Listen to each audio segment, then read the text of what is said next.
सकलया ध्रुवपदमपि यत्कृपातो ध्रुवोऽयं सकलकुशलपात्रं ब्रह्मपुत्रं नतांसि। हे ब्रह्मा जी के मानस पुत्र नारद जी, आपकी जय हो, जय हो, जय हो।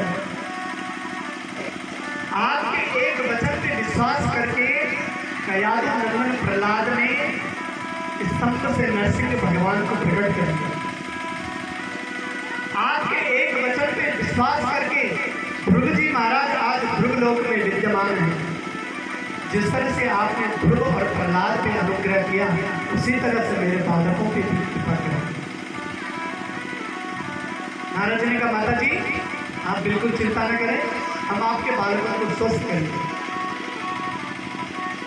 नारद जी ने गीता का पाठ सुना दिया, सारे शास्त्र सुना दिए, उपनिषद सुना दिए। और गीता का पाठ एक बार नहीं, गीता पाठेर मुहुर्मुहु कई बार सुना। थोड़ी सी चेतना तो आई, फिर गिर गए। अब नारद जी को चिंता होने लगी। मेरे औषधालय में जितनी भी चूरन चटनी थी सबको चटा दी, इनको कोई फायदा नहीं हो रहा, तो क्या करें? नारद जी चिंता में पड़ गए। उसी समय आकाशवाणी व्योमवाणी तदेभाव महर्षि कीर्त्यतामिति उद्यमा सफलस्तेयं भविष्यति न संशय। नारद जी आपका उद्यम जरूर सफल होगा, थोड़ा सा और परिश्रम करो, सत्कर्म करो। नारद जी ने कहा, महाराज जो मैं अब तक कर रहा था, क्या ये सत्कर्म नहीं था? और अगर ये सत्कर्म नहीं था तो सत्कर्म कैसा होता है, उसका स्वरूप क्या है? आकाशवाणी ने कहा, तो शांत तुम्हें समझाएगा। नारद जी ने सोचा, आकाशवाणी ने भी बात बोल बोल कर दी, या तो उस सत्कर्म का नाम ही बता देते या फिर उस संत का नाम ही बता देते। प्रयास सभी के पास गए, किसी ने भी सत्कर्म नहीं बताया। नारद जी ने कहा, महाराज जब मुझे किसी के पास भी समाधान नहीं मिला तो मैंने सोचा चलो बद्री विशाल में जो दवाई आप ढूंढ रहे ना वो हमारे पास है। क्या है? नारद जी आप बिल्कुल चिंता न करें। श्रीमद् भागवतालाप सतु गीता सुखादिनी। नारद जी वो कोई उपाय कोई और नहीं है, श्रीमद् भागवत ही वो ग्रंथ है, वो सत्संग है, वो सत्कर्म है, जो आप ज्ञान वैराग्य को यदि सुना देंगे तो वो बिल्कुल युवक बन जाएंगे, कि जरा जो बुढ़ापा है ना वो समाप्त हो जाएगा। नारद जी ने कहा, महाराज ये बात कुछ हजम होती है। बोला कैसे? बोला इसलिए हजम नहीं होती कि मैंने वेद सुना दिए, सारे उपनिषद सुना दिए, और आप कह रहे हैं कि भागवत सुना दिए, भागवत से हो जाएगा? अरे भागवत में जो जितने भी श्लोक हैं सब वेद सम्मत ग्रंथ हैं, वेदों की ही व्याख्या है। तो जब मैंने वेद सुना दिया तो भागवत से कैसे हो सकता? शंका की नारद जी ने तो समाधान दिया, शंका दिया। शंका जी ने कहा, नारद जी जब हम आम का फल खाते हैं तो हम सोचते हैं कि आम का फल इतना मीठा है, तो जिस वृक्ष ने ये फल दिया वो कितना मीठा होगा। तो फल को छोड़ करके वृक्ष चबाने लग जाएंगे तो उससे माधुर्य मिलेगा, मिठास मिलेगी? नहीं मिलेगी। घी से बड़े सारे दीपक जलाए जाते हैं, और घी यदि खत्म हो गया तो किसी ने समाधान दिया, महाराज बाकी के दिए दूध से जला दो तो जलेंगे? नहीं। और अगर वो ये कहे कि भैया दूध तो घी का भी बात है, क्योंकि दूध को जमा करके दही बना, दही को मथ करके फिर मक्खन, उसके बाद घी निकला। पर जो काम घी कर सकता है वो दूध नहीं कर सकता। उसी तरह से जो काम फल कर सकता है वो वृक्ष नहीं करने वाला। इसलिए भागवत जो है ना, वेद रूपी वृक्ष की का पका पकाया फल है।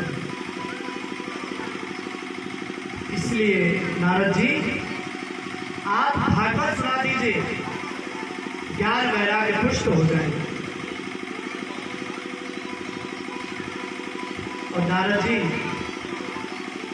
जी की जब समझ में आ गया तो नारद जी ने कहा, महाराज एक बात तो समझ में आ गई, क्या कि कोई पढ़ लिख करके कितना भी बड़ा विद्वान पंडित बन जाए, जब तक संतों के सानिध्य नहीं पाएगा तब तक उसको शांति नहीं मिलेगा। सत्संग जब तक नहीं मिलेगा तब तक शांति नहीं मिलेगी। गोस्वामी तुलसीदास जी ने इसी बात को रामचरितमानस में कहा, सत्संग जरूरी है।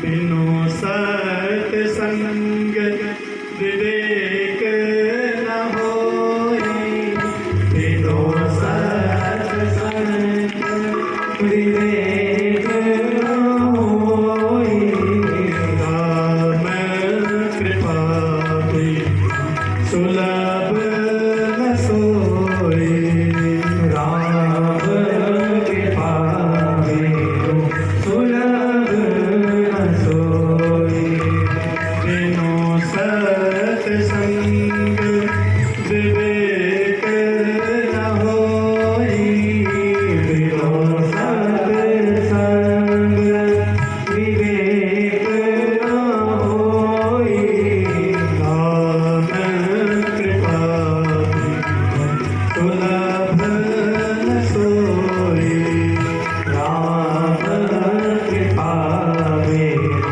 सुलभ न सोई। यह सर आवत अति कठिनाई, यह सर आवत अति कठिनाई, राम कृपा आव न जाए, राम कृपा आव न जाए, राम कृपा आव न जाए, राम कृपा आव न जाए। बिनु सत्संग विवेक न होई, राम कृपा बिनु सुलभ न सोई। बिना सत्संग के विवेक नहीं हो सकता है। और इस सत्संग का लाभ भी किसको मिलता है? जिसपे उस परमात्मा की विशेष कृपा होती है। वरना आप कार्यक्रम बना बना करके परेशान हो जाओगे, सत्संग का लाभ नहीं मिलने वाला।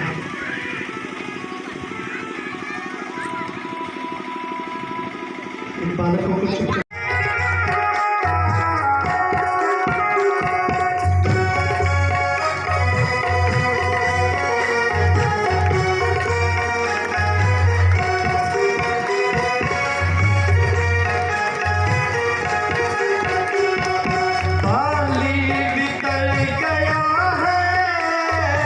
सुग्रीव भी तरा है, बाली बिगड़ गया है,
मिलने वाला है।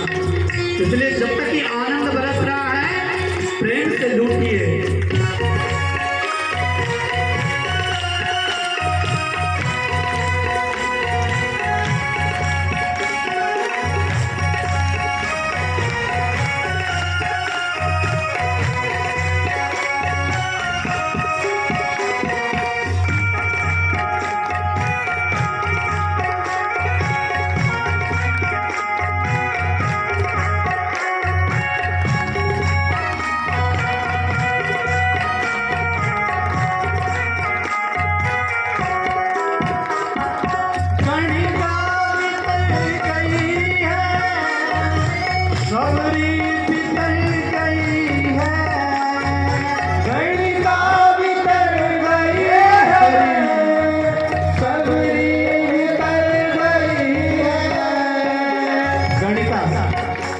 एक वैश्य नित्य प्रति तैयार होकर के सज के बैठ जाती थी कि शायद आज ग्राहक आ जाए। एक दिन सुबह से शाम हो गई, कोई नहीं आया, मन में ग्लानि हो गई। जितनी प्रतीक्षा मैंने एक ग्राहक के, संसार के ग्राहक के लिए करी, इतना सज के मैं बैठी रहती हूँ। शायद इतनी प्रतीक्षा अगर उसमें परमात्मा से करता ना, वो जरूर आ जाता है। मन